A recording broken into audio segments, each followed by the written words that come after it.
Optimal minimalism. At this altitude, I can run flat out for a half mile before my hands start shaking. Can I answer your personal question? Now would seem an appropriate time. What if I did the opposite? I'm a cybernetic organism, living tissue over a metal endoskeleton.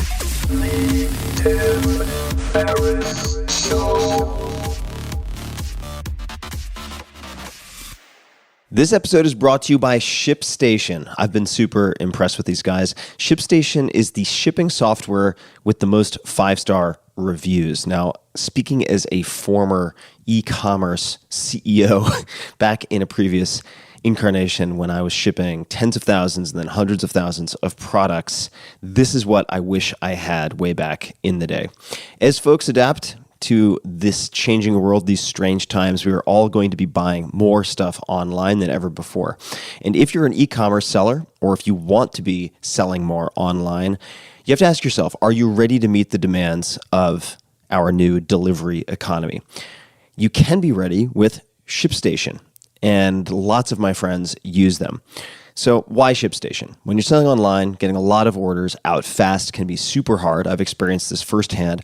How do you keep track of who gets what? Which shipping carrier should you use? How do you process refunds? How do you process returns? How do you do all of that? Are you getting the best rates? ShipStation helps online sellers of any size get orders out quickly, save money on shipping costs, and keep customers happy. They do a few things really, really well. You can import more orders from more places. So no matter where you're selling, Amazon, Etsy, Shopify, eBay, your own website, wherever, ShipStation brings it all into one simple interface, making it really easy to manage from any device, including your cell phone, your smartphone.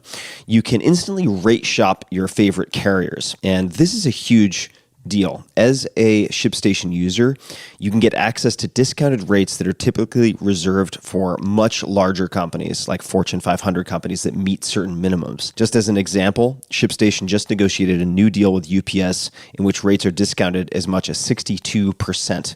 That has a huge impact on businesses and on your bottom line, your profit margin. In an Amazon Prime world where people are used to free shipping, small businesses or smaller businesses can struggle to stay competitive with high shipping costs. ShipStation can help with that. You go way beyond ordinary tracking. So there's a self-serve portal for people who want to know where their order is, when they're going to get it, etc. Returns, ditto, self-serve. It just makes everything easier. That's why ShipStation is the number one choice of online sellers today. You ship more product in less time with the best rates available. And right now, my dear listeners, you can try ShipStation free for 60 days when you use offer code TIM. TIM. There's absolutely no risk. You can start your free trial without even entering your credit card info. Just visit ShipStation.com, click on the microphone at the top of the homepage, and type in TIM. That's ShipStation.com, then enter offer code TIM. ShipStation.com. Make ship happen. One more time, ShipStation.com, click on the microphone at the top, and type in TIM. That's me, TIM. Check it out. This podcast episode is brought to you by Helix Sleep. Sleep is super important to me. In the last few years, I've come to conclude it is the end-all, be-all, that all good things, good mood, good performance, good everything seem to stem from good sleep. So I've tried a lot to optimize it. I've tried pills and potions, all sorts of different mattresses, you name it. And for the last few years, I've been sleeping on a Helix Midnight Luxe mattress. I also have one in the guest bedroom, and feedback from friends has always been fantastic. It's something that they comment on. Helix Sleep has a quiz, takes about 2 minutes to complete, that matches your body type and sleep preferences to the perfect mattress for you. With Helix, there's a specific mattress for each and every body. That is your body, also your taste. So let's say you sleep on your side and like a super soft bed. No problem. Or if you're a back sleeper who likes a mattress that's as firm as a rock, they've got a mattress for you too. Helix was selected as the number one best overall mattress pick of 2020 by GQ Magazine, Wired, Apartment Therapy, and many others. Just go to helixsleep.com/Tim. Take their 2-minute sleep quiz, and they'll match you to a customized mattress that will give you the best sleep of your life. They have a 10-year warranty, and you get to try it out for 100 nights risk-free. They'll even pick it up from you if you don't love it. And now, my dear listeners, Helix is offering up to $200 off of all mattress orders and 2 free pillows at helixsleep.com. These are not cheap pillows either, so getting 2 for free is an upgraded deal. So that's up to $200 off and 2 free pillows at helixsleep.com/Tim. That's Helix, Helix, sleep.com/Tim for up to $200 off. So check it out one more time. Helix, Helix, sleep.com/Tim. This episode is brought to you by AG1, the daily foundational nutritional supplement that supports whole body health. I do get asked a lot what I would take if I could only take one supplement. And the true answer is invariably AG1. It simply covers a ton of bases. I usually drink it in the mornings and frequently take their travel packs with me on the road. So what is AG1? AG1 is a science-driven formulation of vitamins, probiotics, and whole food sourced nutrients. In a single scoop, AG1 gives you support for the brain, gut, and immune system. So take ownership of your health and try AG1 today. You will get a free 1-year supply of vitamin D and 5 free AG1 travel packs with your first subscription purchase. So learn more, check it out. Go to drinkag1.com/Tim.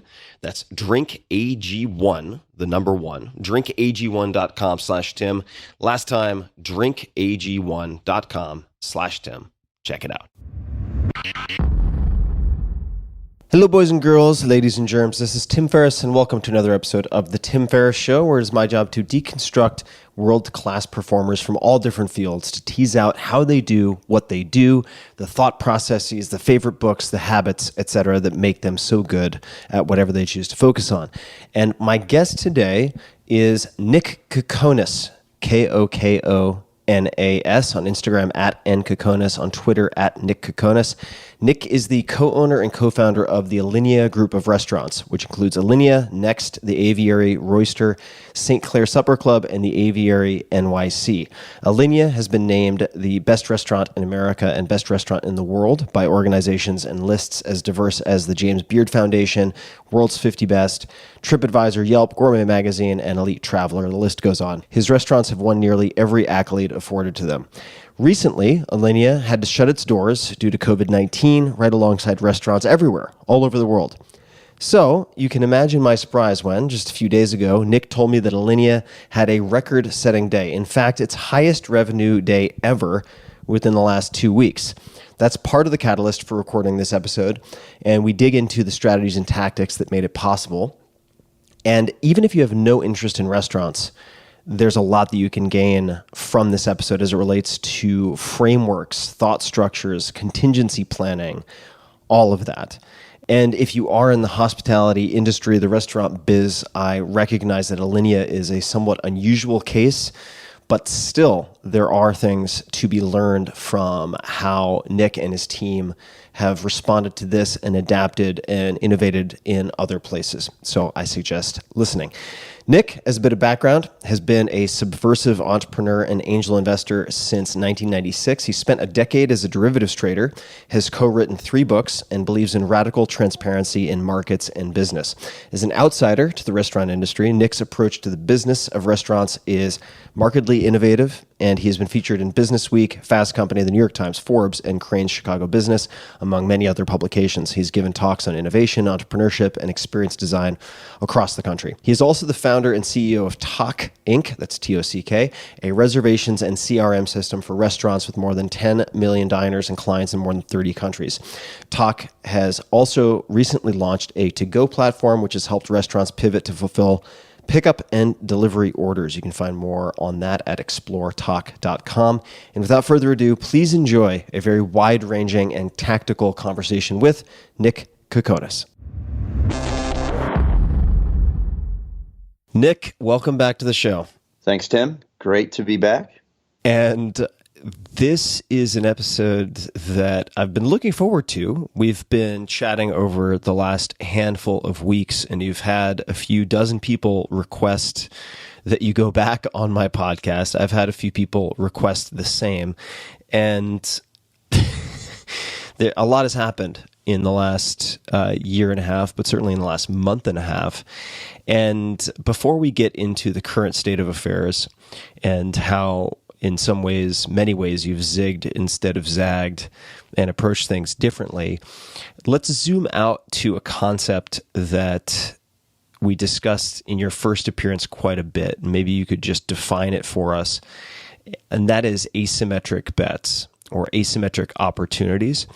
Could you define what that is and then perhaps just describe what kind of follow-up questions you've been getting and how you would speak to those?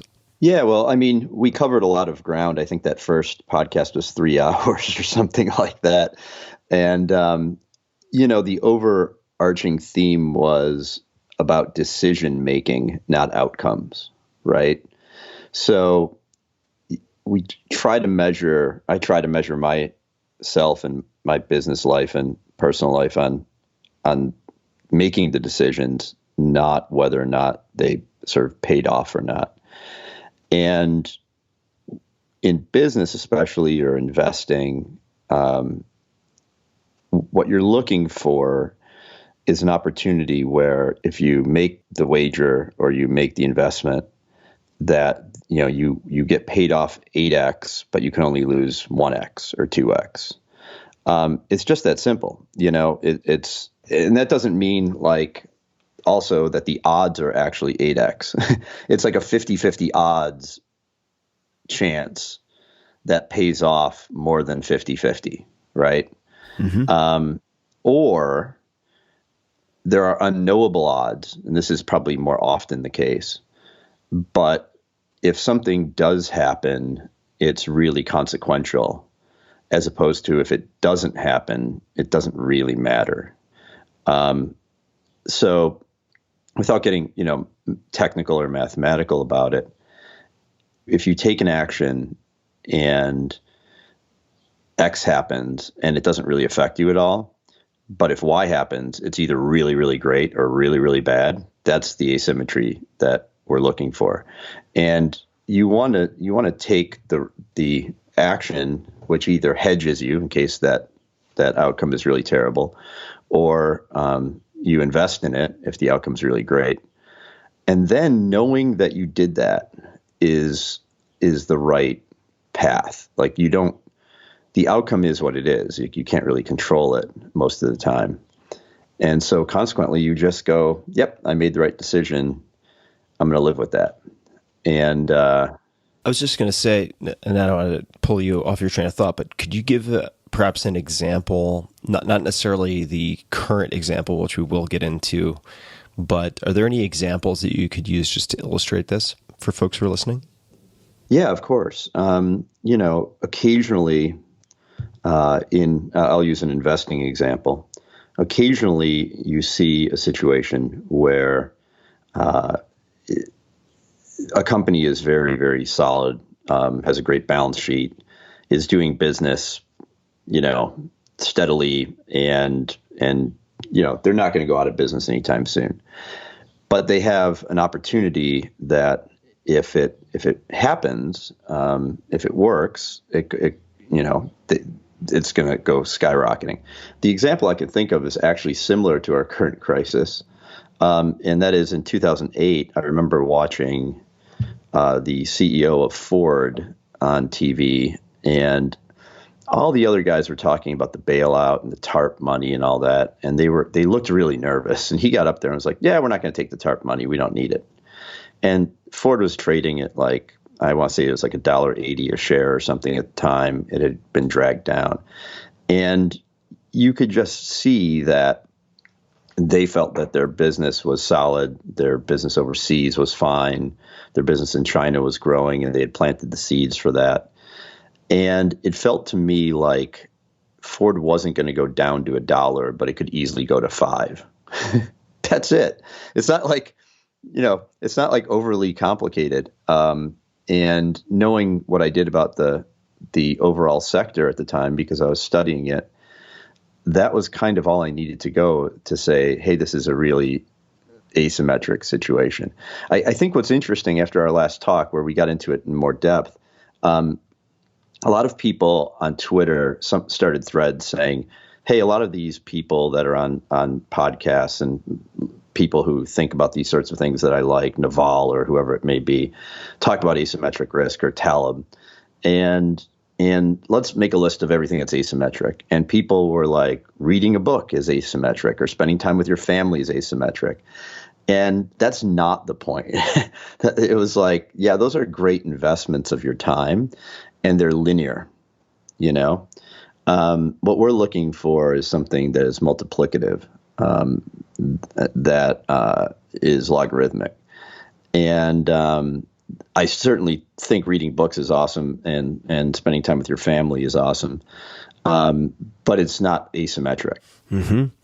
And let's jump into asymmetric risk, because there's asymmetric risk or opportunity to the upside, right? Where maybe you can invest very cheaply. I'm just making this up, in a drug development company, and it's going to be worth nothing, but your downside is capped and very minimal. But if it does in fact clear the regulatory hurdles and ABC, it's going to be a 20 or 100x, right? Something like that. There are those examples.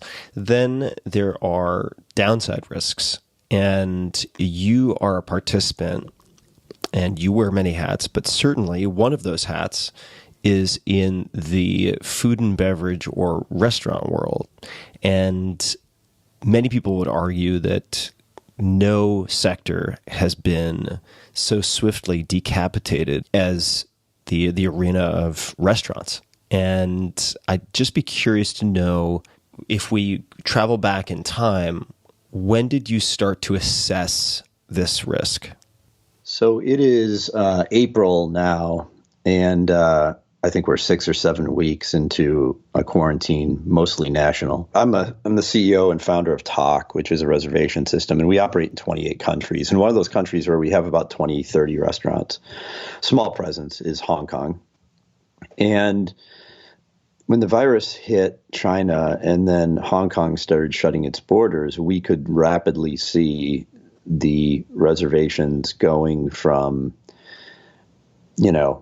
95% capacity at most of the restaurants there to zero, like actual zero. Like they were open-ish, but no one was going. That certainly woke me up to the possibility that zero was plausible.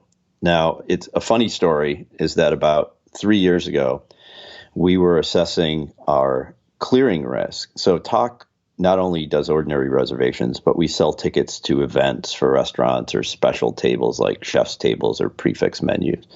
And we sell about $30 to $40 million a month of those for restaurants around the world.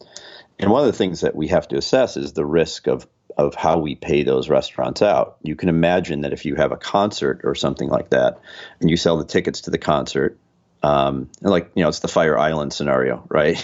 So you sell all the tickets to the concert, and then everyone pays their money. And okay, then, got it. Just to be clear, that's the FYRE, not the FIRE. Yes, that's correct. Yeah, the Fire Festival, right? Yes, FYRE, not the other one. And so you pay out the money to the concert promoter ahead of time. And then if the concert doesn't take place, or that guy just goes to Jamaica with the money, we're left holding the bag in the case of the restaurants. So we were trying to assess that risk, and it's a bit like running a clearing firm. And what is a clearing firm? Just for clarity, a clearing firm is the middle position in a commodities market. So they're a buyer to every seller and a seller to every buyer. So if I make a transaction with you for a futures contract, we don't actually make it directly, even though you're the buyer and I'm the seller. I actually sell it to the clearing firm, and you buy it from the clearing firm. I got it. So it's kind of like a title company in a home transaction. Right. So I remember our CFO, Steve Bernanke, really bright guy, very conservative, saying to me, we shouldn't pay out XYZ restaurants this far in advance because there's risk that they can default and all of that.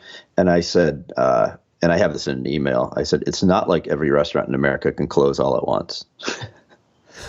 And that was 3 years ago. I was wrong about that. I never imagined a scenario that this could happen. And then in February, I could imagine it. I could imagine it given what's happened.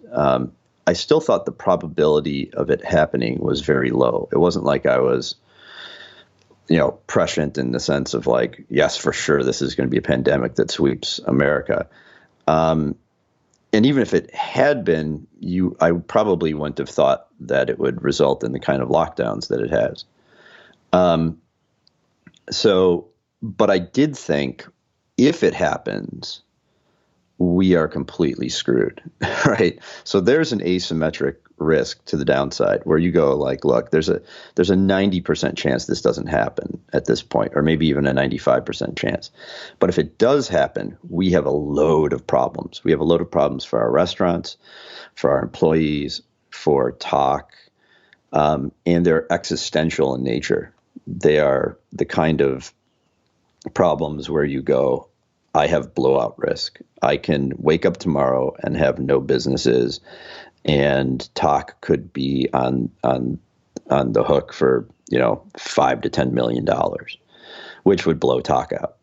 So I became very aggressively paranoid with people in my circle, at saying, "Hey, look, what's going on in Hong Kong could happen here. This is into February." And just so I understand, in your circle, you mean within the company, employees, managers, colleagues within the company? That's correct. Yeah. Mm-hmm. Yeah.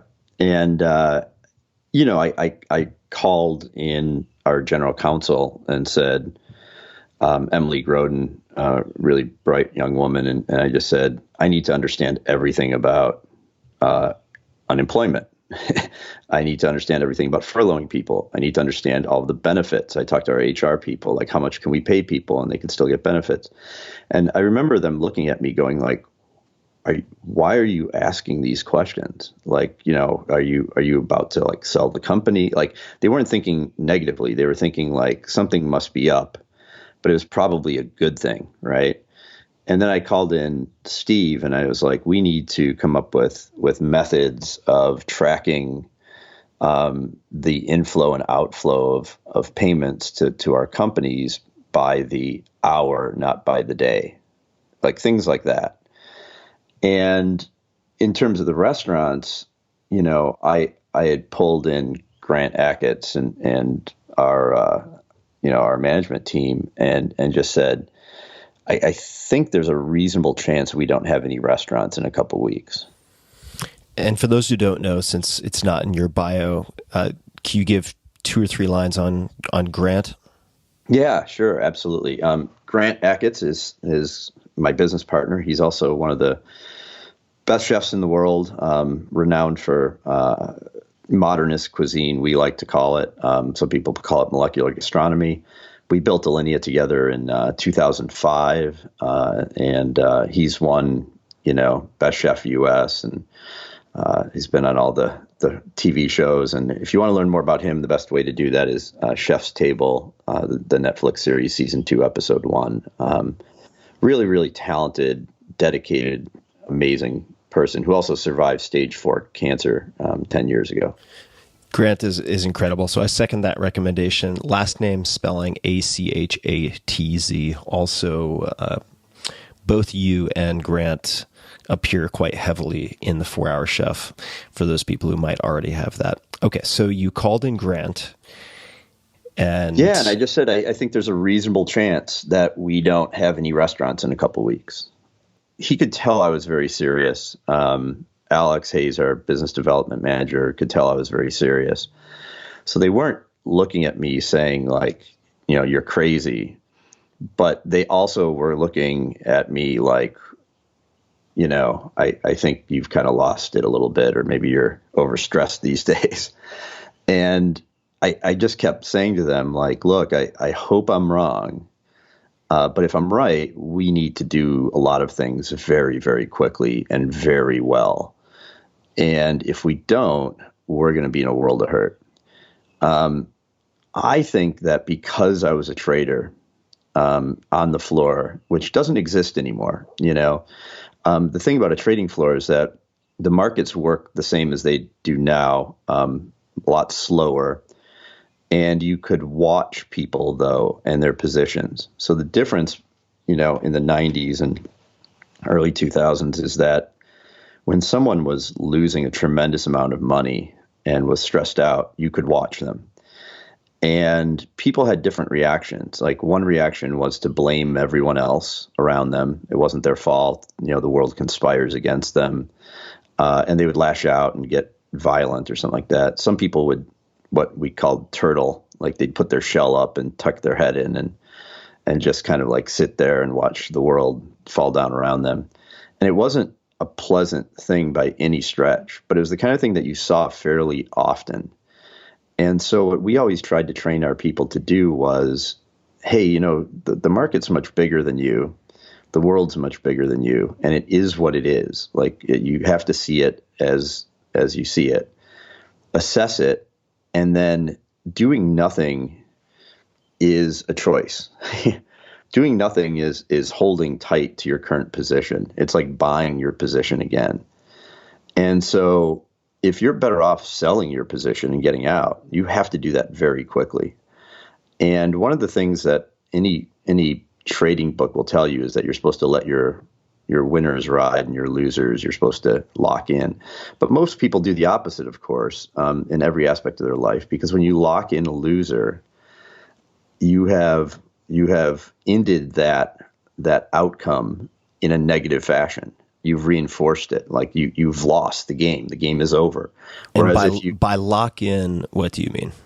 Well, I mean, in the case of trading, like if you buy a stock at $100 a share and it goes to 80, if you hold it, you go like, well, there's a chance it could go to 110, right? If you sell it at 80, you've locked in a $20 loss. It's right. Done. Like the game is over of that particular trade. And so I think a lot of people tend to do the opposite of what you should do, which is when you buy the stock at 100, it goes to 110, they sell it and they lock it in because why? Hey, I made a good decision and I won and that one's over. It's the converse, and it's exact opposite intuitively of what you should be. It's intuitively exactly the right thing that your brain's telling you to do. It's saying, lock in the feel good, get the serotonin release or whatever, and ignore the bad shit. Like let's just let it ride because like it'll probably turn around, or it's cheaper. Like I loved it at 100, I gotta love it at 80, right? And you can ride that all the way down to 0. And it's no different with our restaurants. When we were looking at the possibility, let's just say that we didn't do the lockdowns in America, but demand went down 40%. Demand goes down 40% in a restaurant, you're probably losing money every week. And you're going to have to make really hard decisions about staffing, about hours, about food purchasing, all of those things. And so that day, and I can tell you it was March 4th, I basically said, we need to get like contingency plans together. Like nothing happens, no problem. Business as usual.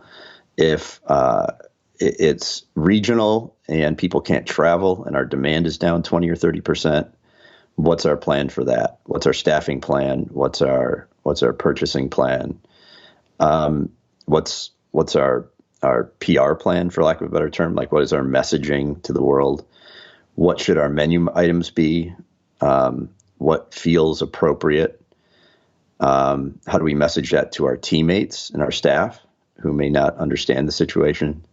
And then, of course, what happens if we're mandated to shut? What do we do?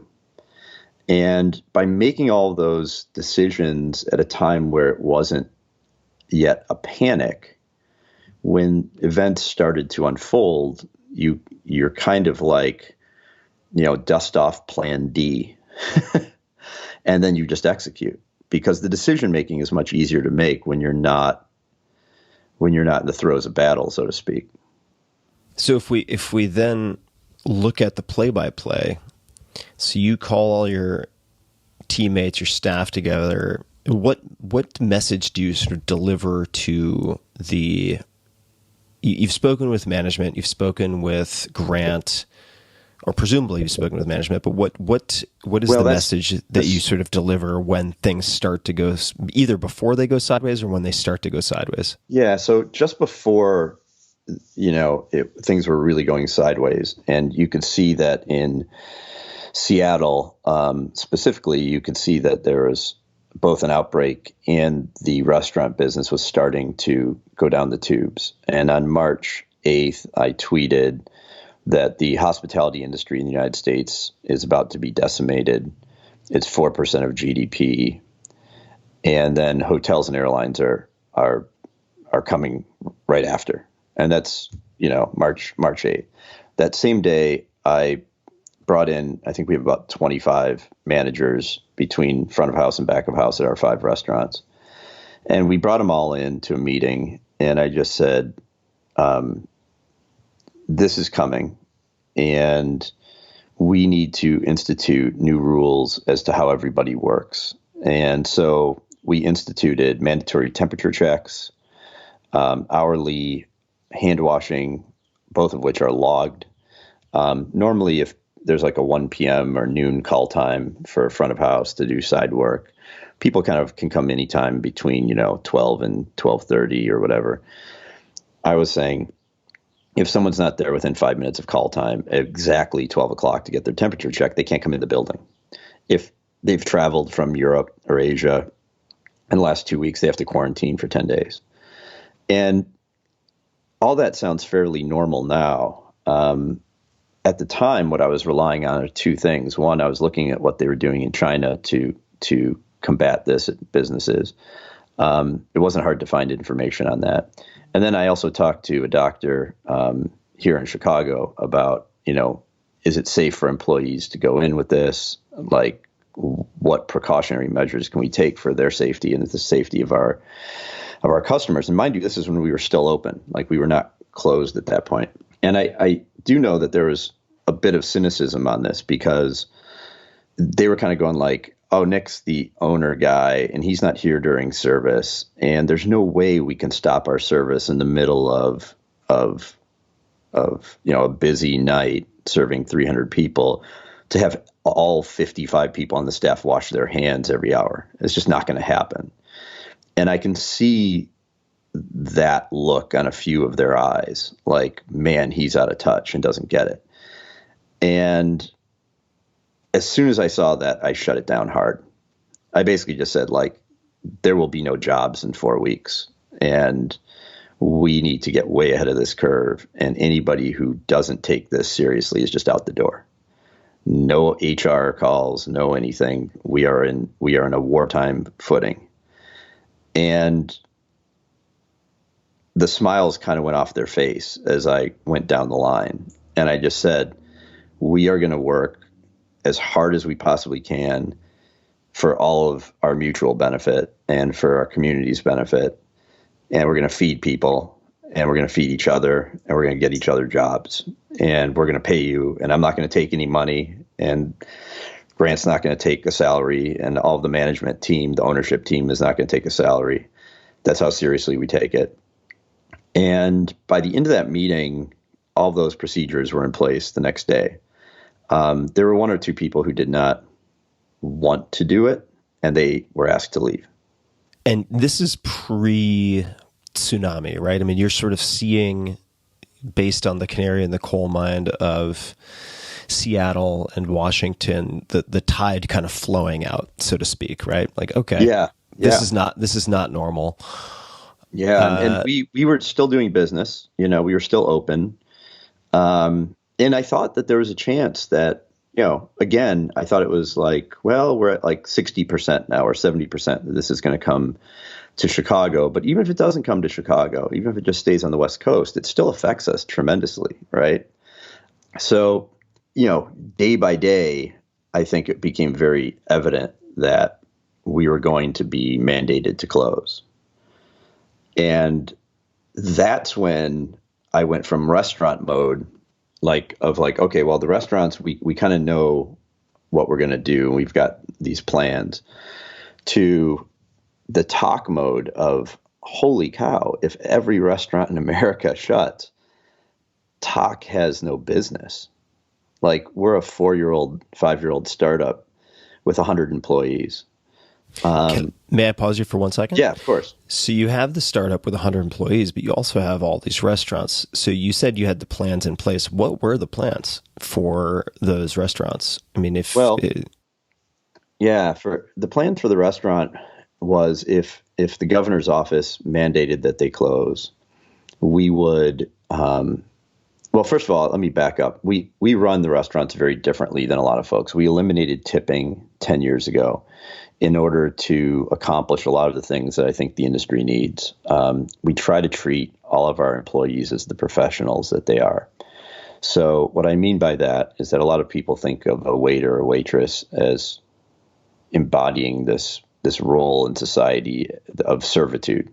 And certainly we're in service of our customers, and trying to give them great hospitality. But for many of our employees, most, I would say, this is their chosen profession.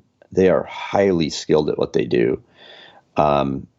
We create a unique environment and experience for our guests, and that's why we're so successful. And the more successful we are as a team, the more successful these folks are as professionals.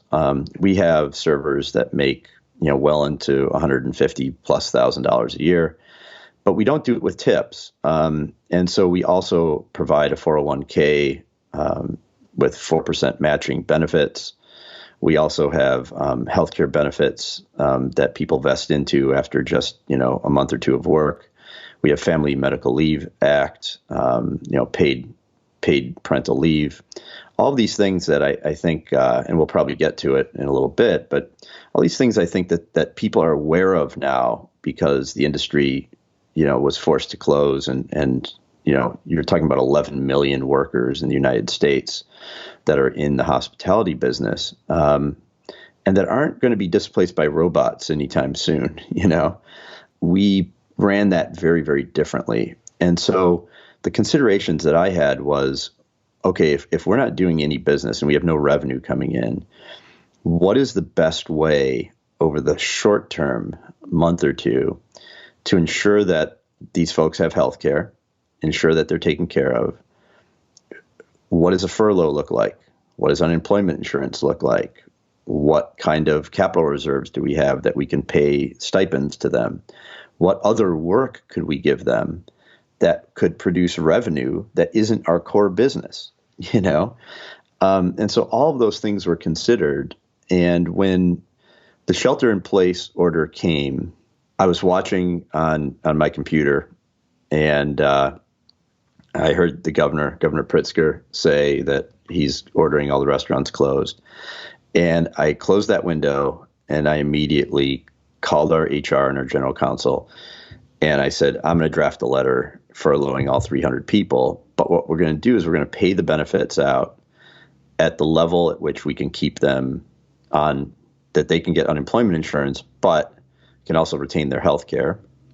We are going to pay a $300,000 stipend to all the employees. So $1,000 for every employee on their paycheck as a bonus to tide them over. So last paycheck comes this Friday, everybody gets an extra $1,000.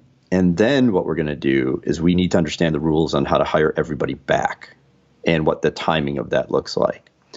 And certainly at that point, we didn't know how successful we would be in the plans I'll tell you about in a second. And I wrote that letter to the employees, and I have to tell you, it was super emotional. I was at home, and it was really tough because in some ways I felt like I knew the plan and I knew what we might be able to accomplish, but I also thought that there was a really high chance that we'd fail at it. And also there was, it's a sense of helplessness. Like there's not much you can do. So what I said to my wife was, I knew I was making the right decision, both ethically and strategically, and yet it still felt terrible. So that was really hard.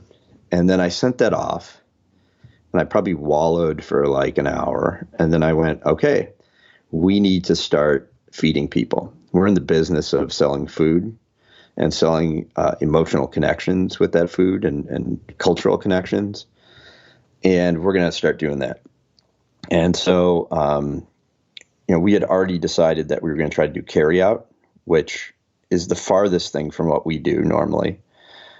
And yeah, just to paint a picture for people. Yeah. So Alinea is like MoMA meets immersive theater meets hear a pin drop quiet kitchen with art pieces being brought out to you. It is as far from takeout as you could possibly imagine, right? Or carry out.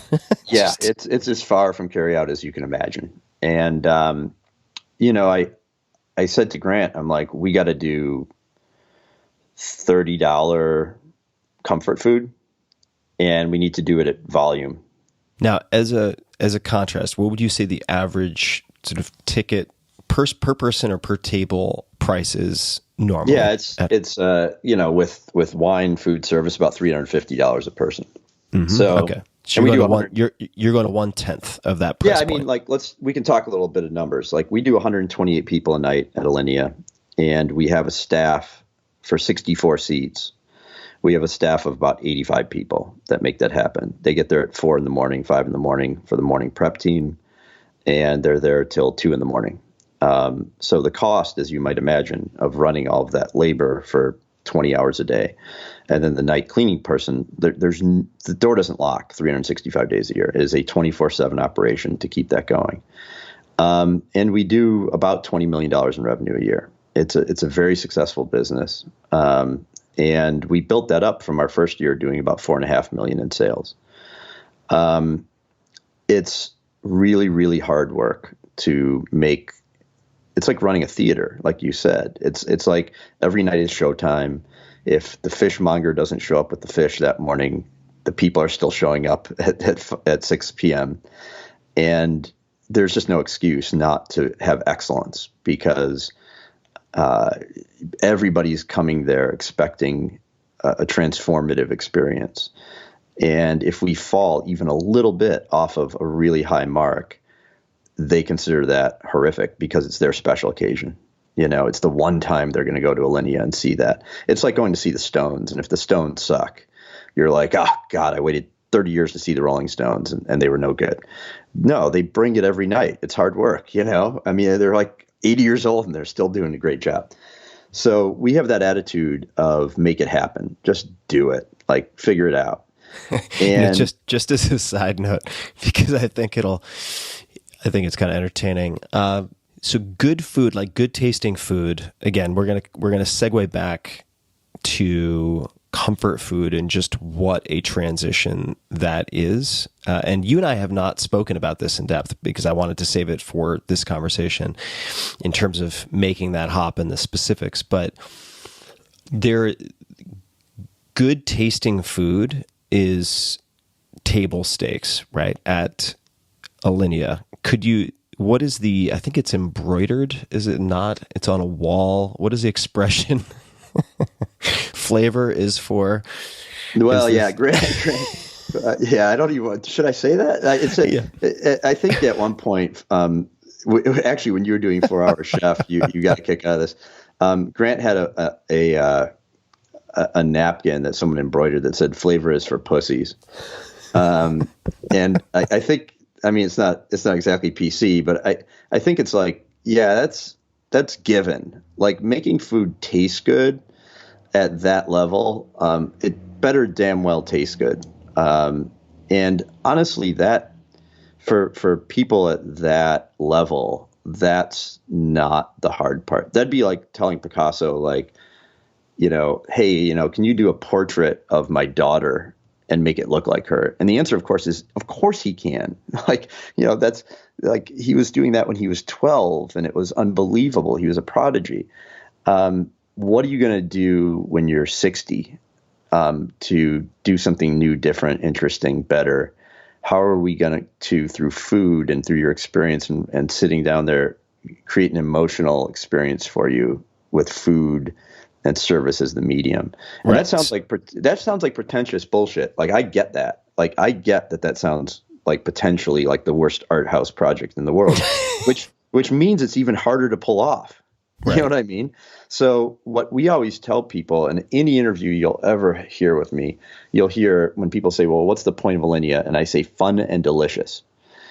And everyone's like, yeah, but what about the science? Or what about the art house? Or what about the pin drop in the kitchen? And I'm like, nope, fun and delicious. Like, if you're not having fun at Alinea, if you don't get the joke, if you think that we are making fun of you, we fail miserably. But if you go there and you're laughing with us and you are surprised and excited, we all win. It's meant to be that. And by the way, we fail all the time at it, but we try really hard to keep it approachable. So let's flash forward then, because now all of these things that make Alinea, many of them are gone, right? I mean, it's just the palette of colors has been reduced to carry out or I mean, something like that. We didn't know what we were going to do. And I think everybody on our team, the close in team, as we were trying to figure this out, kept going back to things we knew. And we were on a chain text message because there's so much going on. And one of our employees kind of was modeling in talk, like, well, we can do 125 meals a night, and we can do it between a 6 o'clock pickup and a 9 o'clock pickup. And we'll have this many employees and this many dishwashers and all that.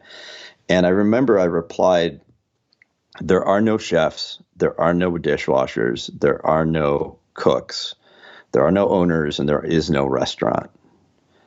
Get it through your fucking heads. Like, none of what we had last week exists. We're doing something completely different. We have to do it inexpensively because no one's going to want to spend $200 on a pickup meal. It's also tone deaf. We're in the middle of a freaking pandemic, right? It's going to have to cost like $30, $35. It's going to have to be comfort food because it's still kind of winter here. It needs to be highly delicious. It needs to be transportable, and it needs to beat the shit out of ordinary like delivery food, pickup food. And then we need to do it at a scale that the revenue makes sense. If we're doing 100 of them at $35 a night, that's $3,500. With the scale of our employee level and our lease and the kind of ingredients we buy, $3,500 a night is fine. If you have a small sandwich shop, it's probably great. You probably have 2 or 3 employees. We have nearly 100 at that restaurant. Our annual payroll there is, $6.5–7 million.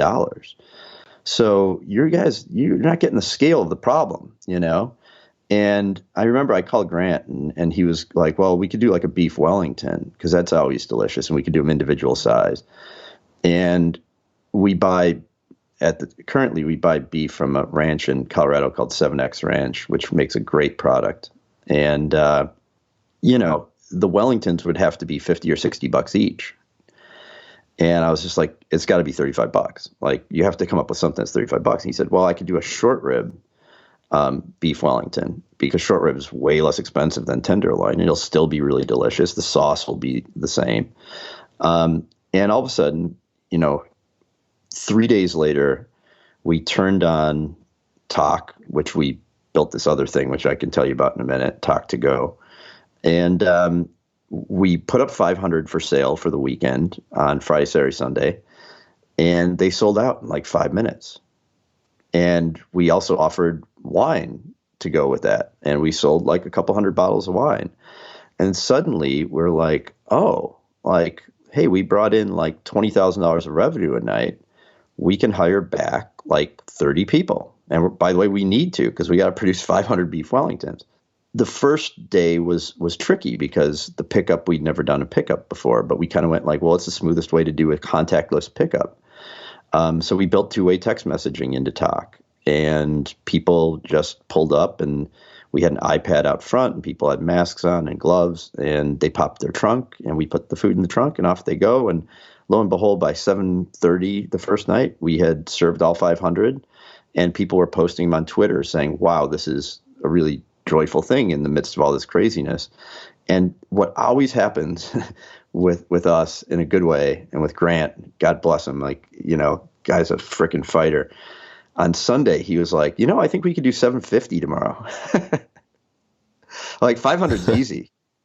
And by the following weekend, we were doing 1,250 a night. And we had reemployed about half our staff in a week. And then we kind of looked midweek and we went, okay, what do we do it next? Now we know how to do this. Like, hey, we got 5 under our belt. I think it's safe to get Next and Royster, two of our other restaurants, going. And by the way, we have a cocktail bar. Let's start doing prepaid cocktail packages, cocktail kits out of aviary, and then offer them up with these meals. So we started engaging. Nick, may I jump in for a second? Yeah, please. Of course. So a question that I'm sure some listeners are wondering is, how do you produce that number of meals safely without packing employees together? Yeah, absolutely.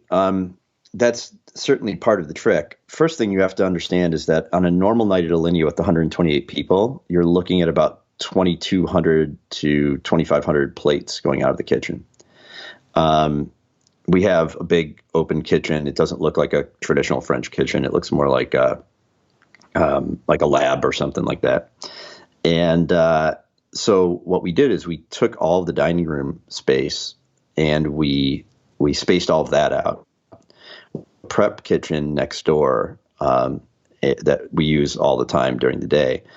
And the important thing to remember is that the intricacy of what we do at Alinea normally with those 2,000 plates that goes out is highly complex. You've got 15, 16 different dishes, each with 15 or 16 different components, very precise. By doing 500 to 1,000 beef Wellingtons that are all identical to one another, along with the sides and the Robuchon mashed potatoes and all of that, it's actually much simpler than what we do normally. And so what we did was we did the temperature check, the mandatory hand washing, the masks, the gloves, but we spread it out throughout the entire restaurant so that the space where diners normally are wasn't being used. So we used that as staging for all of the boxing of the food and whatnot, right? So we were able to do it in a way that was safe. And it's really important to remember, too, and this is something I think a lot of people early on didn't think about. In Chicago, we have 82 major grocery stores for 5 million people. If one of those nodes goes down, like if you think about a computer network, if you have a network of 16 computers and one of those nodes goes down, you notice, right? But if you have one with 64,000 nodes and one of them goes down, you don't really notice. That's the internet in a nutshell, right? That's computing in a nutshell. Early on, there were some folks in the industry that were calling for restaurants to not be allowed to do carry out at all. And is it 100% safe? Well, it seems to be the case, and there's broad consensus on this, that food is safe and packaging is probably safe, like 99% safe. Now, the mail is still being delivered, and we're all getting Amazon packages. So what we were left with is really the safety, not of our customers, which seem to be very, very safe, but the safety of our employees. And so that's what we took very, very seriously. And first, I should also add, anybody who didn't want to come into work didn't have to, right? Anyone who felt unsafe or was in giving care to elderly parents and it was a bad risk reward, no one had to work. Their reemployment is in no way contingent on whether they decide to work during this time. What we found, though, is that most people wanted to work. And in addition to being reemployed, we put everyone at $15 an hour. We did not know, so if you were a dishwasher, you made $15 an hour. If you were the head chef of Alinea, the sous chef, a manager who was making $150,000 a year before, you were getting $15 an hour. And we did that to make everyone equal. And then we said, if we make money doing this, we're going to take the profits of that money and we're going to distribute it amongst all the employees and a recapitalization fund for the restaurant. And everyone felt like part of it. Yeah. I'm that guy who interrupts. I apologize, but because I know people are going to wonder, recapitalization. Could you just explain that real quickly? We don't have to spend too much time on it, but what does that mean? Yeah, no, I mean, basically, we're going to need runway to keep everyone employed after we reopen. one of the things that people don't realize, I think, in the industry and in public in general, although it's certainly dawning on everybody, is that, okay, Congress passed the CARES Act, and that's certainly a huge help to small businesses across the board. They did so very, very quickly, and consequently, there's a June 30th deadline as of the time we're recording this, and it may be changed. But basically, you can apply for the payroll protection program, rehire everybody, but you got to spend all that money if you want it to be forgivable by June 30th. But restaurants won't be reopened for ordinary business by June 30th. And even if they were, how many people are going to show up and feel safe, right? So it's one thing to hire everybody back, but then what happens on July 1 when your demand is down 70%? And all of a sudden you have ordinary expenses and ordinary payroll again, and your lease that you signed in 2016. So what we wanted to do was try to make enough money now that we could have, a capital pool where we could weather the storm, not now, but over the 6 months after we're allowed to reopen. And it remains to be seen, of course, whether or not this works. But what I didn't want to do was wait to see what happened. Like every step along the way, I kept saying, great, I'm glad Congress is doing this. I'm working with the Independent Restaurant Coalition, but I also want to keep working. Like, I don't want to rely solely on, Congress or some guidance in the SBA, whether or not they change this June 30th date or not. Like, I can't really control that, even though they should change it. And I want them to, and we've pushed them to, because it'd be good for the industry as a whole and for the economy as a whole. I can't personally, as an individual, rely on that. And so we've been working really, really hard to scale up all of our operations so that we actually make money during this time. And then we're going to pay out that money to the staff so that they can, take care of themselves and all that. But then we also said, like, look, we want to guarantee your employment even when it doesn't make sense come September. That's the goal. Let me ask another question, or just dig into one aspect of this that may be a dead end or it may be interesting to people. You were just mentioning a few minutes ago about repurposing the dining space. In other words, the space is outside of the kitchen, but still within the restaurant for this takeout, right? For the meals that you were delivering for, say, $35 a pop. Was part of your ability to execute that the use of induction stovetops that could be moved around and put all over the place? Because that's something I remember noticing very, very obviously when I walked into the sort of the main, and I know you have multiple spots, but within Alinea, so the sort of main alien autopsy sterile cooking environment, right. Where the induction stovetops, if you imagine, for people who have no idea what this is, like a very thin boxed board game. I mean, something roughly that size that you can plug in anywhere and boil a huge pot of water within a matter of minutes using, my understanding is some type of sort of, magnetic induction, I suppose. But did you use those in the dining space, or was that primarily a prep and kind of packaging area? Yeah, it's a good thought, but we didn't really need to. We were able to do everything we need to do between our prep kitchen and our main kitchen. Again, keep in mind, it's a lot of food. If you look on Grant's Instagram, you'll see some pictures where, there's, the packaging for 500 of them across all of the pass, and, they're plating it up, for packaging. But in terms of the cooking, we didn't need to do that. It was more in terms of the packaging and staging for pickup and whatnot that went out into the dining rooms. Again, it's a ton of food, but it's less than we normally do. I'm not in the restaurant world, but I imagine that, and correct me if I'm wrong, but that on top of low or no, I shouldn't say demand, but rather ability to service customers in the usual way, that there are some supply chain disruptions. Did you guys not run into any supply chain issues? We're starting to now. But early on, all the food that you might imagine that would normally be distributed to thousands of restaurants, almost everybody was buying nothing. So early on, we actually found that we had some distributors who would call us up and say, hey, I've got 800 pounds of XYZ that's about to go bad in 4 days. Do you want it? It's amazing. So we were, I remember probably like day 5 or 6, we didn't want to be selling wine out of our cellar because it would, again, a little tone deaf trying to sell, like, hey, it's a pandemic, buy a $250 bottle of wine, right?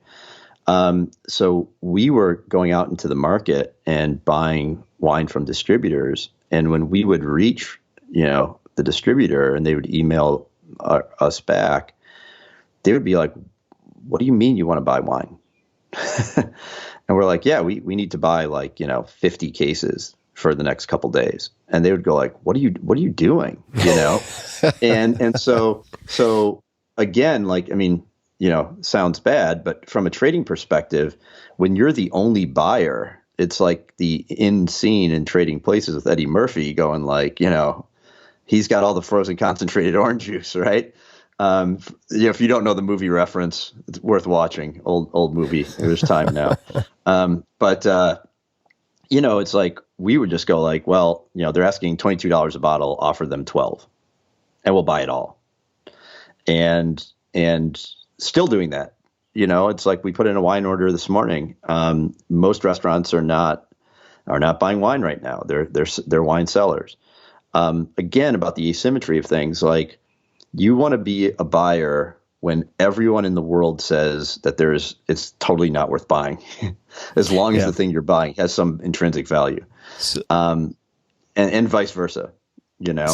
Yeah, so let me hop in because I want to try to put myself in the shoes of some listeners who are going to say, my God, like these guys have huge cash surpluses. They're generating incredible revenue. Of course they can weather the storm. Now, if we just take that as a position, right, which I think it seems reasonable for people people to take, right? Yeah. What I'd love to talk about is, or to hear you talk about really, is number one, what types of restaurants you think will make it. And that could be intrinsically because they have certain characteristics or because they adapt in certain ways. And then what are some of the things you wish restaurants would do more of and less of, right? For instance, a lot of restaurants are using gift certificates. I don't know how you feel about that, but I'd be interested in hearing. To the first point, who's going to survive? You and I were chatting last week, or maybe it was time space has collapsed, so it's hard for me to say. Maybe it was a few days ago. And it was a few days ago. And a friend of mine was playing, as he called it, Meet Santa Claus. Thank you, Matt. And delivering Franklin's Barbecue to his friends in Austin, which is an incredible gift. Franklin's Barbecue, for those of you who don't know, is this iconic barbecue spot where normally you would have to wait hours and hours and hours. There's a line that will take you 3 to 4 hours if you are lucky enough to get to the door before it sells out completely. It is incredibly popular, right? And I remember you were like, yeah, Franklin's will be fine, which I would tend to agree with, right? It's kind of like if people are looking at distressed debt and real estate, it's like, yeah, like Pebble Beach probably will be fine. Maybe like the B tier, C tier, like who knows, right? And Pebble Beach is just a hypothetical, but it's a name brand in that respect, which I'm sure has some value in terms of resiliency. But who do you think is gonna make it through, and what are the characteristics or the things that they might do? Yeah, so one of the things that was interesting in a difficult way when this all happened was that as much as I was scared, and to be clear, I was very scared as to what would happen, just as much as everyone else is. Like, we have pretty good capital reserves and whatnot, but we chose to do that. During the good years, last couple of years, we always held money back. We didn't pay it all out to our investors or ourselves. And we did that because when things were going really well, we expanded over 15 years to 5 restaurants. I watched other groups during that time expand to 20, 25, 30 restaurants. and thought to myself, there's no way that they can be managing all that well, I don't think, unless they're doing something, in which case I need to learn from them, But we were always very conservative in keeping those capital accounts and whatnot. But more than anything else, we're scrappy. Like, people don't realize, people think I wrote a check and built Alinea and then like retreated to some island somewhere. Like, since the day we opened Alinea, which is 15 years ago, coming up May 4th, I've been engaged every single day with that restaurant, with Grant, with our team, as has Grant personally, as have Steve Bernanke and other key people that we have. It is not glamorous. And then we're scrappy. Like, we'll just get in there and do shit ourselves. I'll tell you what kind of restaurant will survive. Eric Rivera used to work for us, and he has a place called Addo, Addo, in Seattle. And he is very vocal on Twitter right now, in not always a totally positive way, because he sees a lot of big companies and big hospitality people saying, that the industry is going to get bailed out and this and that. And Eric's just like, fuck it, I'm selling burgers. And next week we're going to do a steakhouse. And then, by the way, if you want to pay it forward, we'll sell 1,000 bowls of soup every week for, people who are in need. And anybody can buy one of those. And he has created, in the last 3 or 4 weeks, probably 20 different concepts of carry out delivery. He's doing his own delivery fleet already. He's figured that out. And he was a development cook for us and moved to the West Coast. What is a development cook? Yeah, he just basically, like, he started off in our kitchens, and then he didn't really love or thrive in the environment of just grinding out the Alinea kitchen every day. And so what he did was when we did research on something, or we would try to figure out new products or new ideas or new dishes or whatnot, or you just needed someone to go, like, get me 42 different kinds of grass-fed beef, and we're going to figure out which one we're going to serve it next for our steakhouse. I mean, he would do all that sort of stuff. So he was a research chef, basically. And you look at what he's managed to do, and what he says on Twitter is like, look, I've got 8 employees. I don't have a ton of money. And I know for a fact there's no chance that I won't be open in 2 years, because I just wake up every day and do whatever it takes to make my payroll and make enough money to keep my place open. Now, what was his name again? One more time. Eric Rivera. Eric Rivera. And, it's like he's really vocal on Twitter, and I think he's pissing a lot of people off, and he's gotten into it. Eric Rivera Cooks is his handle on Twitter. Yeah, that's what I was trying to find. The restaurant is at Addo, Seattle. Like, he even gets into it with me at times because, early on, like in this, like, I feel like I have enough of a platform in the industry where I have to be a little bit careful on balancing my criticism with my encouragement, and so I think he was kind of like, hey, Kokonas, why aren't you supporting this or that? And yet I watch what he's doing as opposed to some other folks who turtled, to get back to our earlier conversation, where they just kind of went like, well, it's a hopeless situation. There's nothing I can do. So there's a bit of this misery porn going around with not just the hospitality industry, but with everything, every industry, every business, saying, woe is me, we'll never make it, kind of thing. And this is a terrible situation, but I have a huge belief in human ingenuity and the ability of people to be resilient. And the things people make are never as structurally sound as the people themselves. Like, this is not a unique situation as much as we'd like to think it is. Pandemics have been going on throughout human history. It's just that none of us walking around has lived through one before. And so if you study history, and if you read accounts, which I did right at the beginning, of 1918 pandemic. And what happened in 1920 through 1928? It was the Roaring '20s. People partied their brains off afterwards. But right now, if you pick up a newspaper and you read, all you read about and all that anyone wants to hear about is how hopeless and awful the situation and how broken society is. And we have massive problems. But we could look at that and say, wow, this has really put a lens up to the things we need to fix. Let's get fixing. And so the kinds of places that will do that, the Franklin's barbecue story is perfect. Like that guy he didn't grow up like barbecuing. He figured the shit out, made a brand for himself. There's no chance that Franklin's barbecue doesn't exist in 2 years.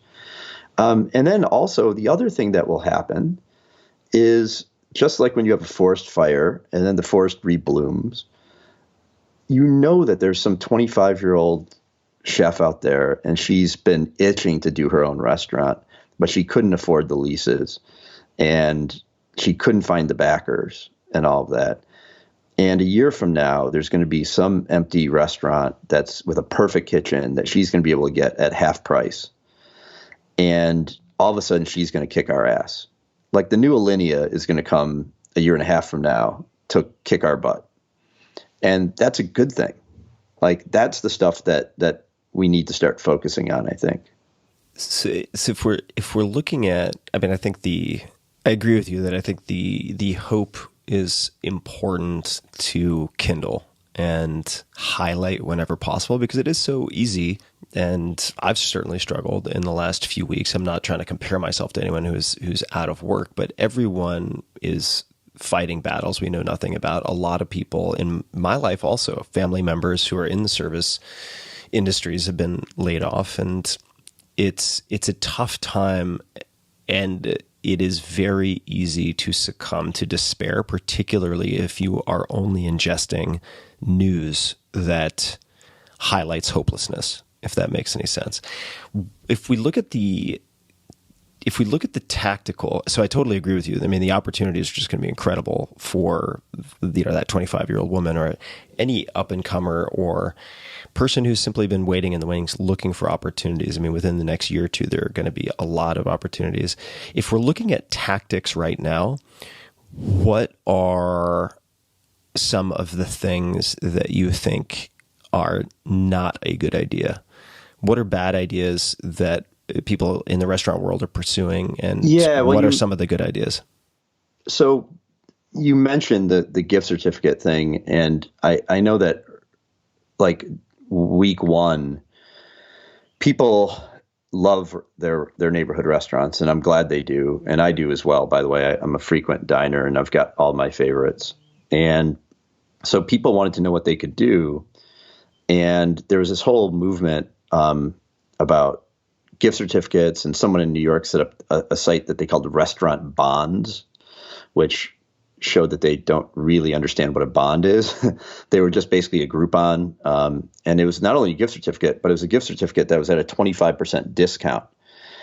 All the GoFundMe started. Yelp did a terrible thing with GoFundMe to like create, 100,000 automatically generated GoFundMe pages for restaurants, including my own, which I shot down, and they killed the program. It makes people feel good to give to support other people. And I certainly don't want to ever discourage that. A gift certificate is a liability on your balance sheet.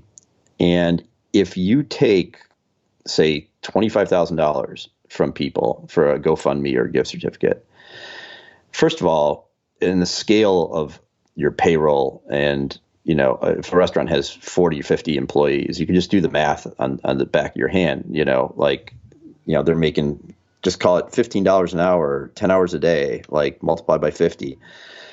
You're going to cover like a day of payroll with a gift certificate drive or a GoFundMe, maybe 2 days, maybe 3.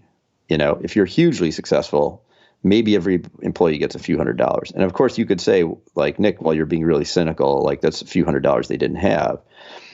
But what I'm saying is that you're much better off channeling that to other organizations that can leverage it more impactfully. World Central Kitchen, for example, the work Jose Andres is doing. If you want to help your local restaurant, buy food from them, because if you buy the gift certificate and then you go use it in 4 months, they spent that money 4 months ago.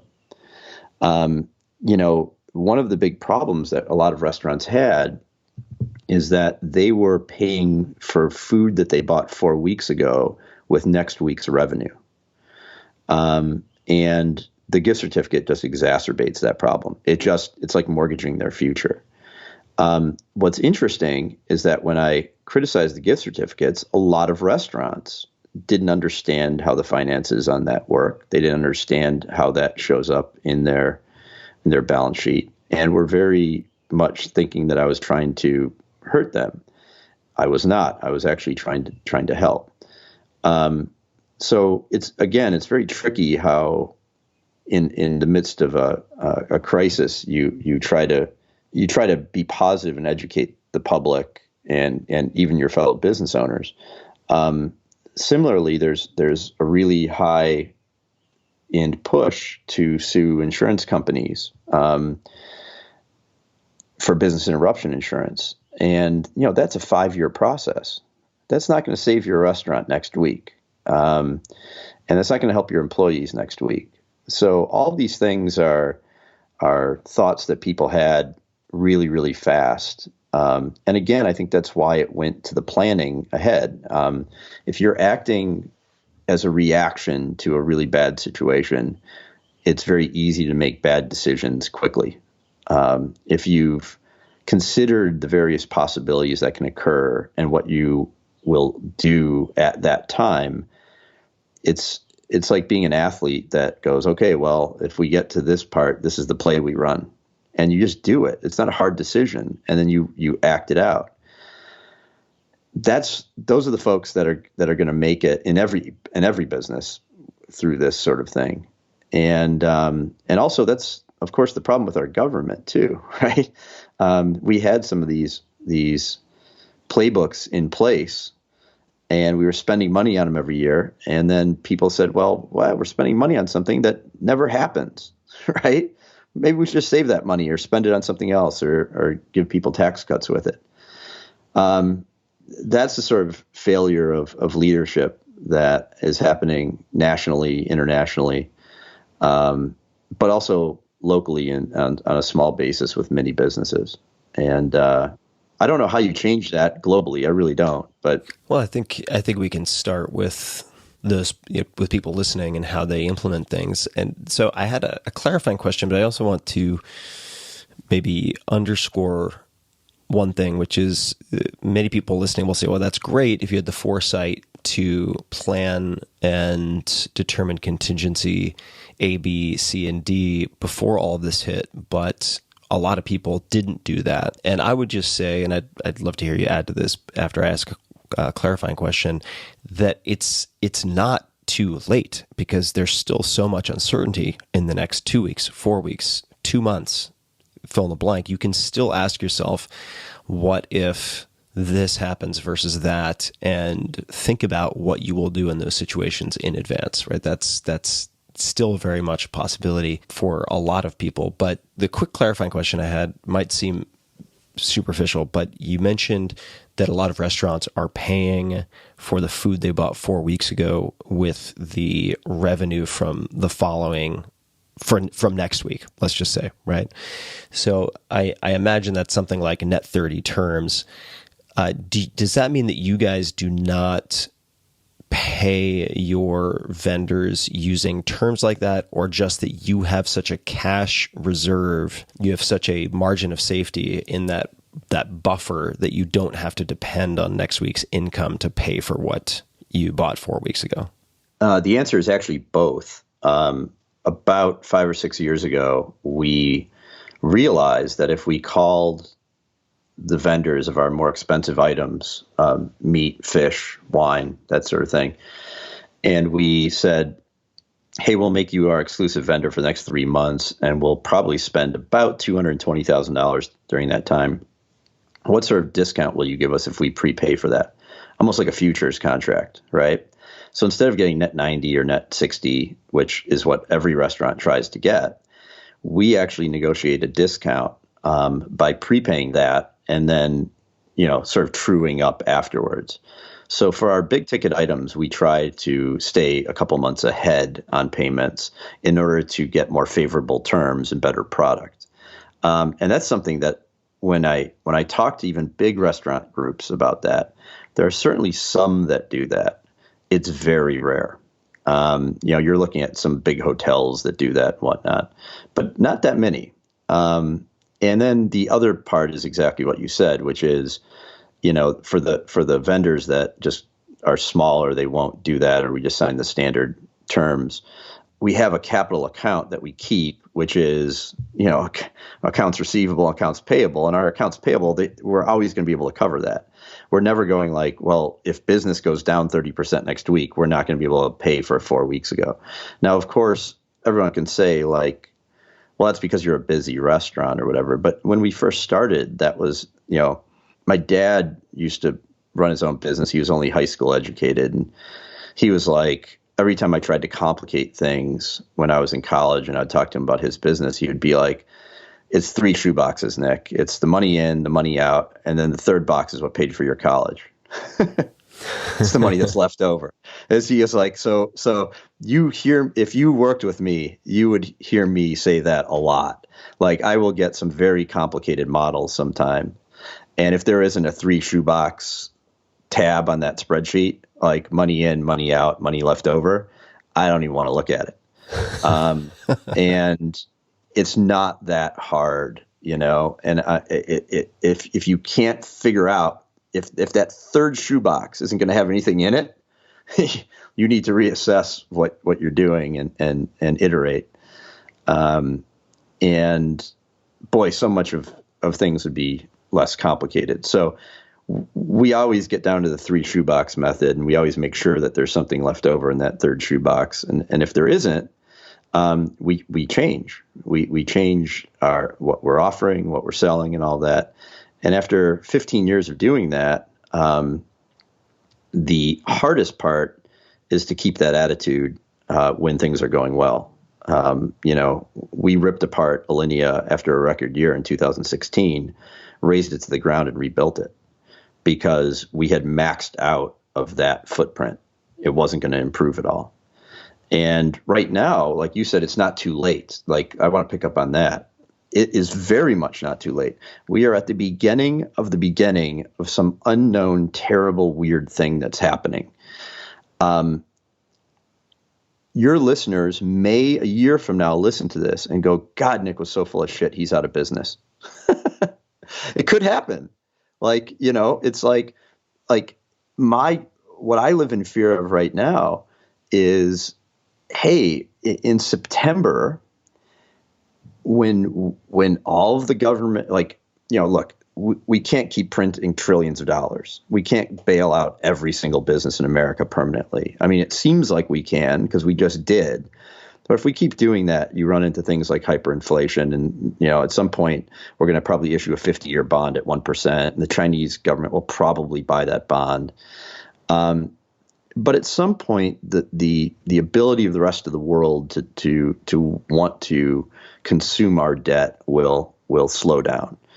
And so consequently, all of us are going to be left to our own devices sooner rather than later, So September or so, I reopened my restaurants, and we've got people wearing gloves, and we're practicing social distancing, and our occupancy is 50% of what it used to be, and demand is down 70 or 80%. And my revenue has gone and plummeted by 75%. That's what I spent yesterday modeling out. And at some point you just go like, it's not really worth being open, So at that point I go like, well, what would we need to do to make it worth being open? What would we do to be able to save 95% of the jobs and still make money as this on a business and rebuild it over the next 2 or 3 years? And I don't have those answers yet, but we're kind of going like, well, what do we do experience-wise? What will people want emotionally then? Well, they'll certainly want safety in the short term. They'll want a release of some sort. I think humor will be important then. But what is that in terms of a dining experience? I haven't the faintest idea, right?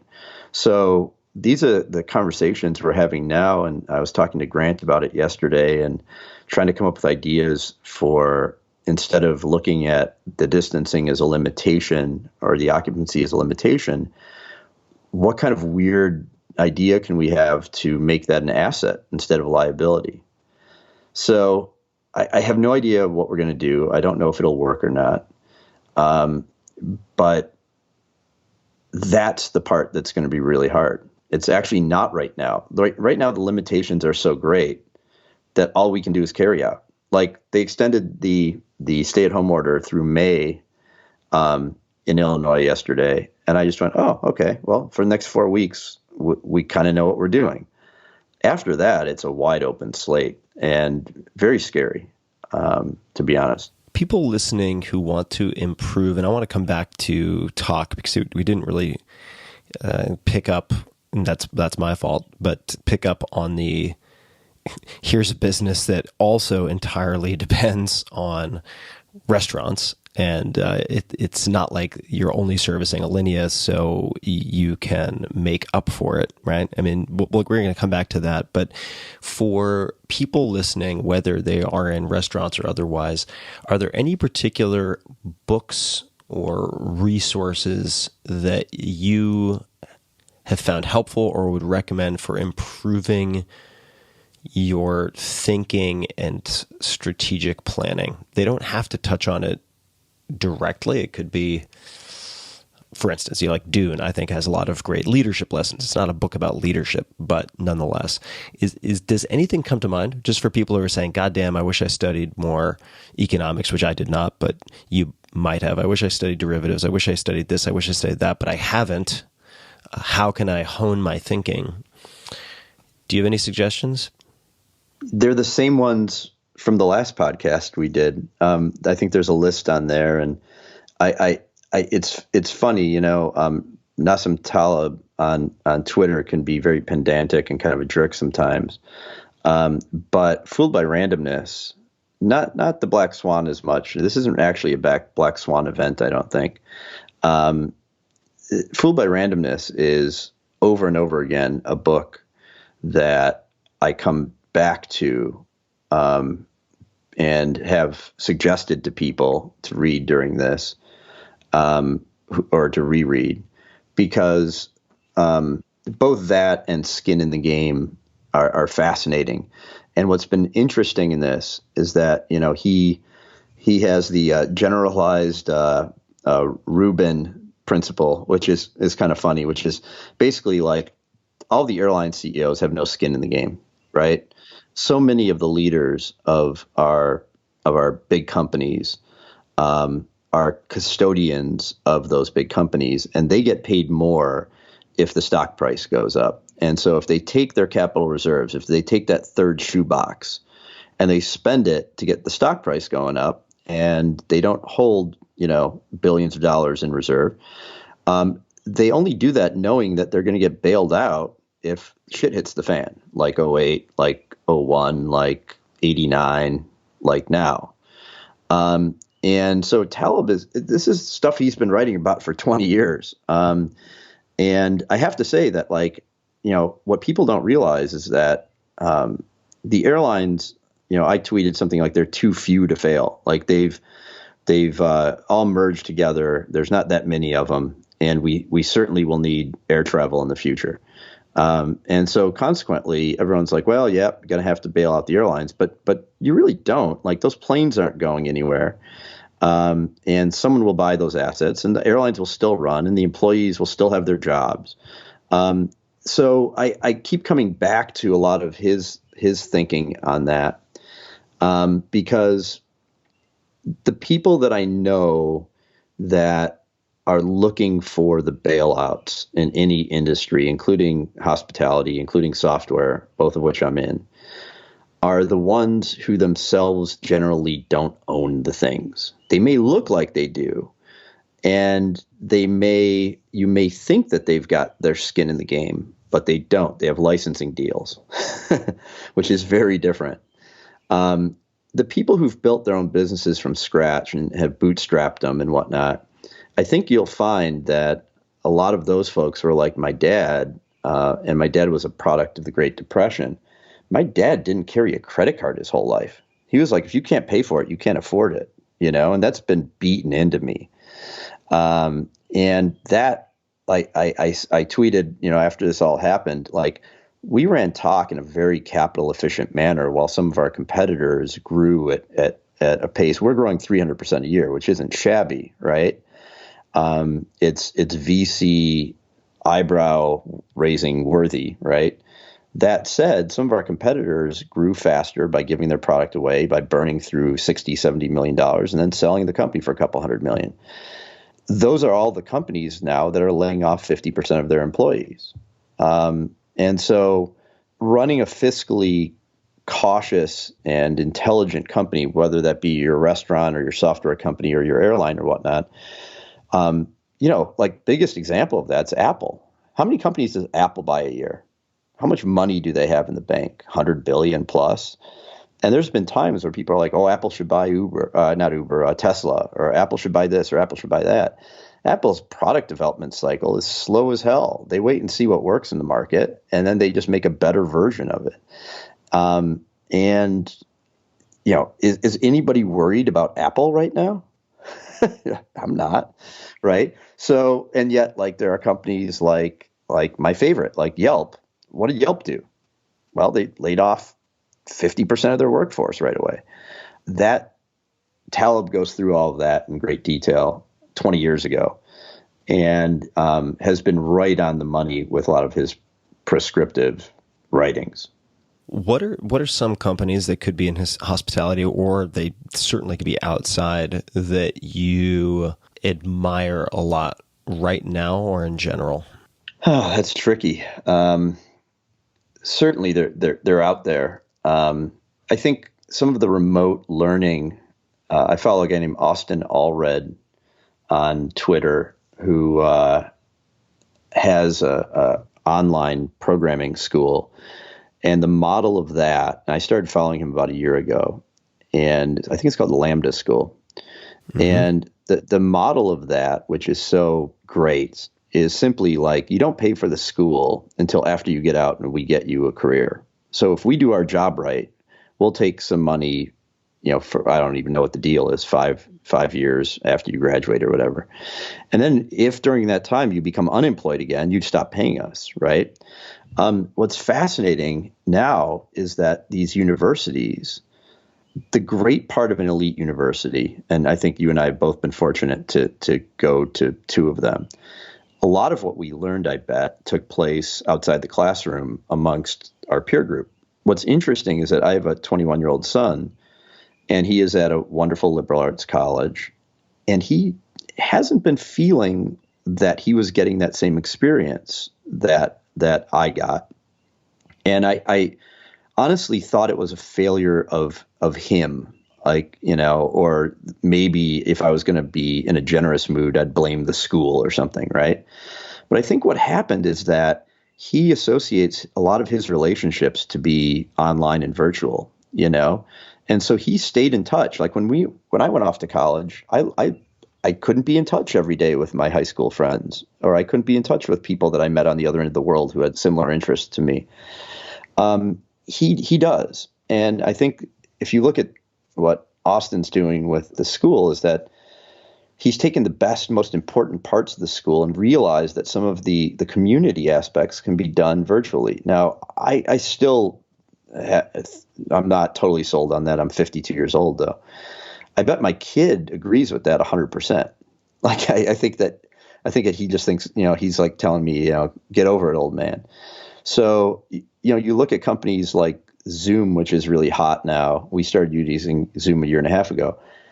If you had told me 5 years ago that that would be a company that would grow like that, when, hey, you know what? Like, Skype video has existed for years. Google Hangouts is free. There's all these free options, right? Why would you build a video conferencing company? Well, it's because all those video conferencing things suck. All the ones I mentioned aren't that great. They're free, but they're not differentiated. when we started Talk competing against OpenTable, which was completely ubiquitous.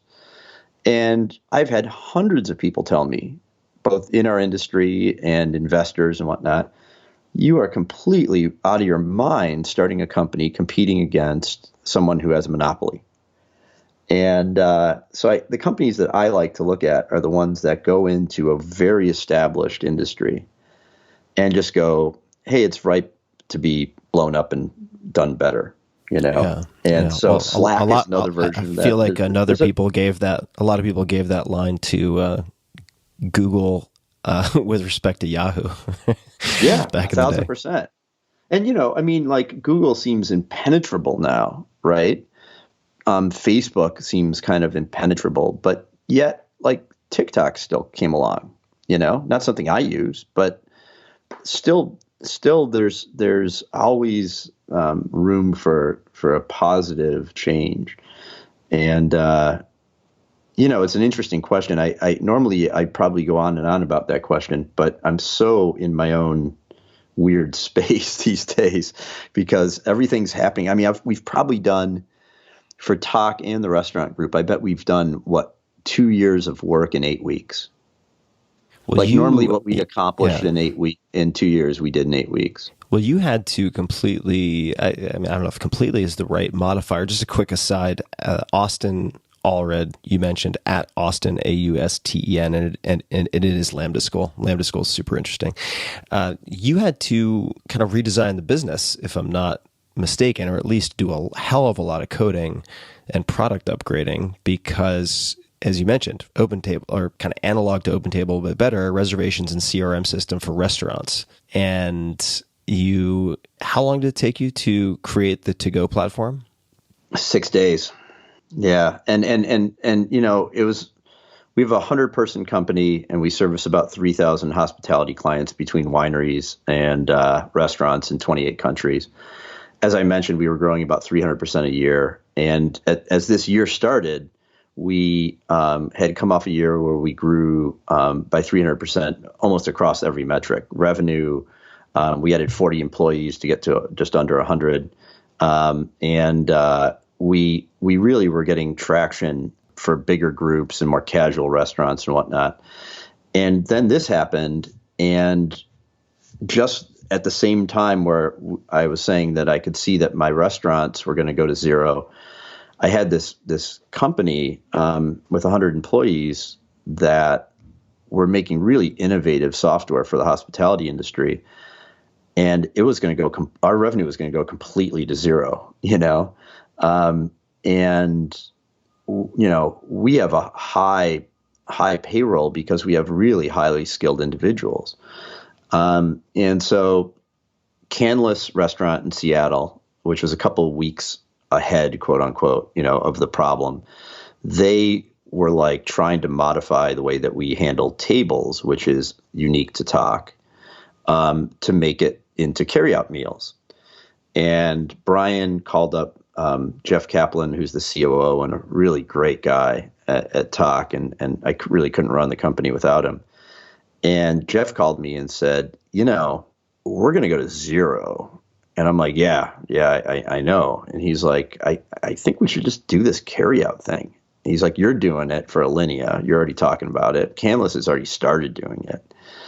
And the third-party delivery apps charge 20 to 30%. Like, we don't need to do that. These people aren't going to be sending food out the back door. This is going to be the only option in America. So we got a group together of about 12 to 15 design engineering people, and we got on a video call, and we just said, we got to do this in a week. And everyone kind of like, you could see the discomfort because this is the kind of project that normally we would take 6 months to build. And we're very particular about the UX. We're very particular about testing. Yeah, you're talking about payment processing, all these things. And Robin Anil, who's our head of engineering, who is just an extraordinary guy. He was a machine learning guy at Google and whatnot. He got off the call and he called me on the phone and he just said, we can do this. I got it. There's a couple people who were like, that's not really possible. And they said, we're not going to be able to test it. Like, it would take weeks to test. And they're like, yeah, we're not going to test it. We're just going to throw it out into the world. And 6 days later, Canlis was using it. And we had 5 restaurants by day 7. We're adding 50 a day now. So we went from processing over $1 million a day in gross merchandising value for events and prepaid reservations. And then, 50 to 60, 70,000 reservations that were free besides that, to 0. And now we're at $1.2 million a day in 4 weeks. And we've completely changed the way that the restaurants can manage the inventory on the dashboard, the back end side of Talk, in a way that we're getting emails every day from restaurants saying, not only is this a lifeline to the other side of this crisis, but we are employing people. There have been several restaurants, including Alinea, by the way, which has had its record revenue day during this time.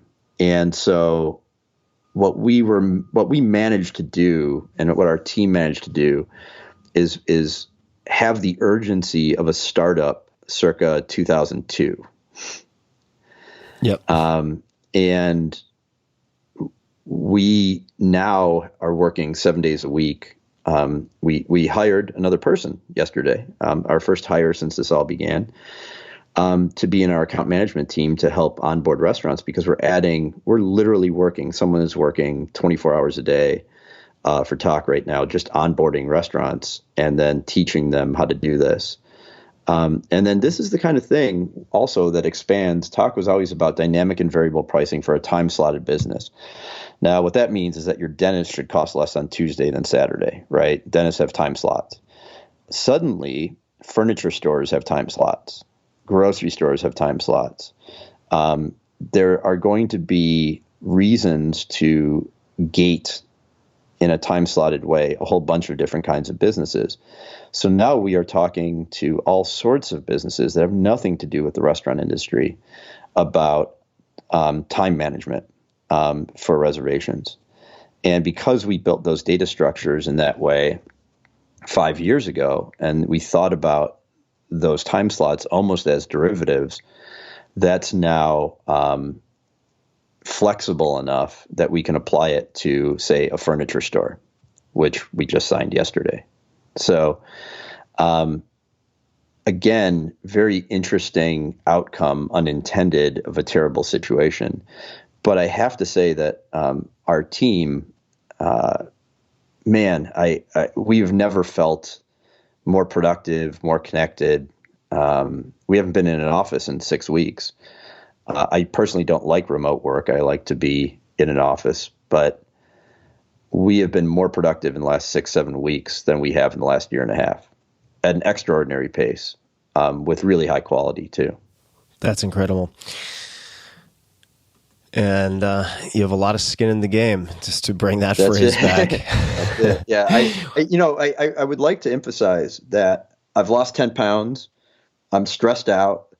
I'm 1,400 emails behind. You're always on the email zero thing, right? Like, I'm not managing all of this well. It's chaotic. It's not fun. I'm drinking more wine than I should in the evening. But you know what? It's like a sense of purpose is what we all want.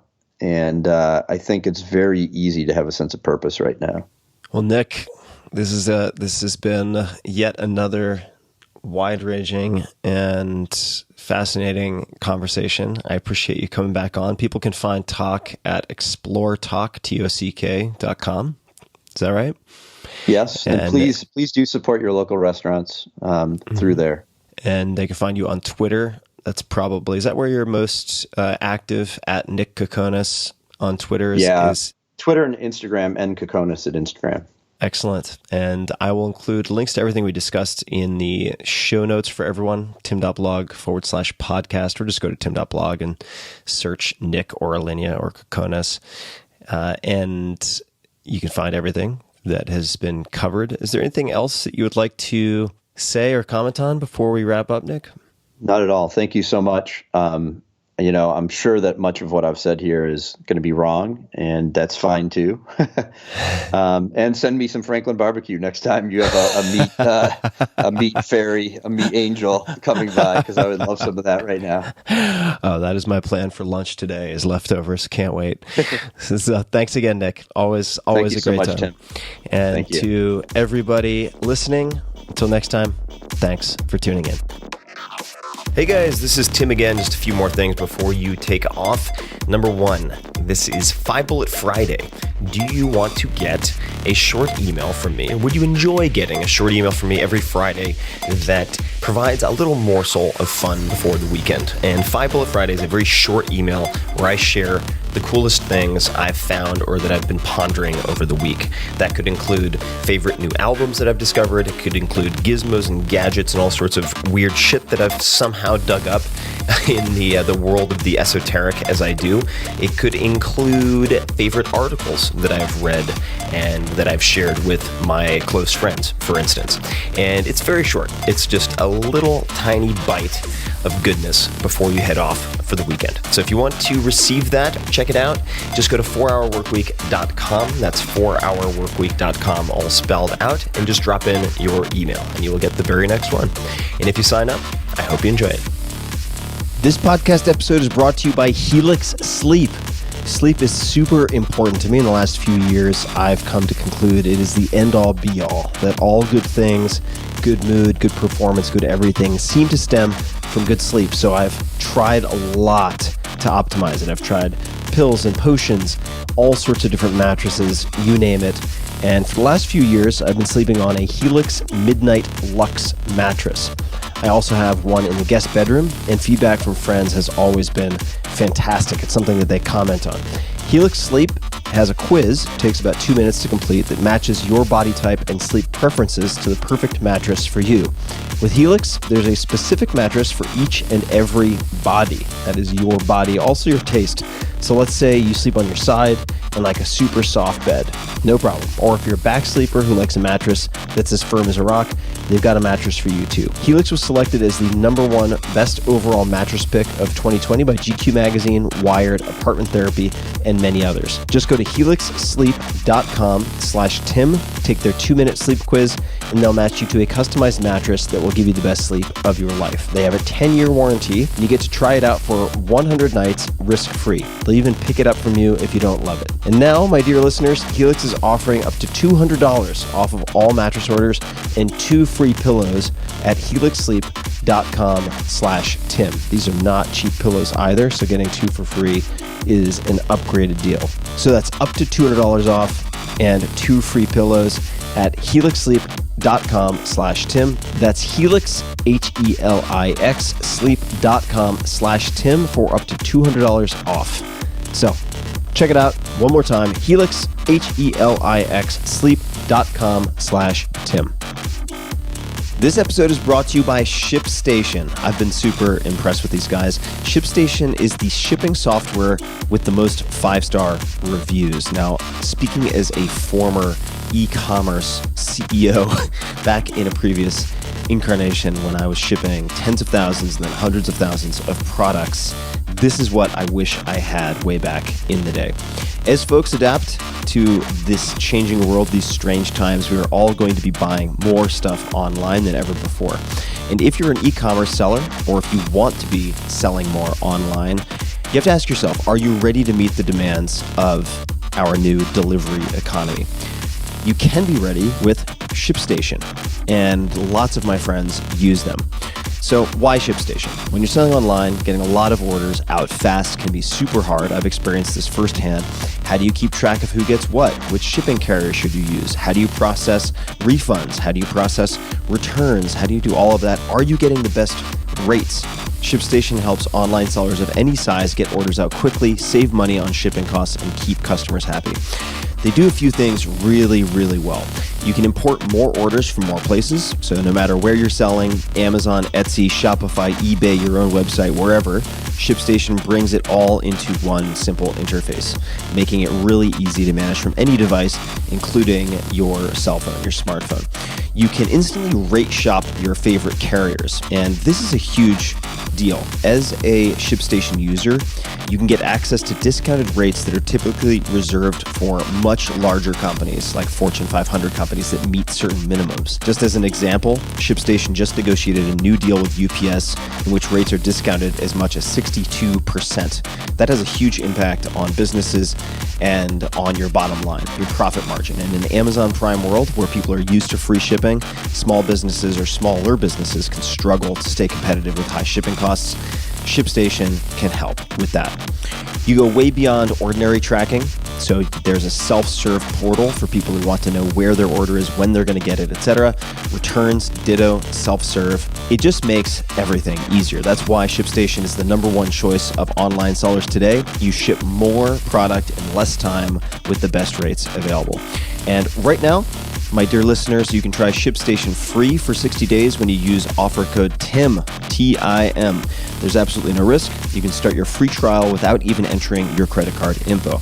Just visit ShipStation.com, click on the microphone at the top of the homepage, and type in TIM. That's ShipStation.com, then enter offer code TIM, ShipStation.com, make ship happen. One more time, ShipStation.com, click on the microphone at the top, and type in Tim, that's me, T-I-M. Check it out.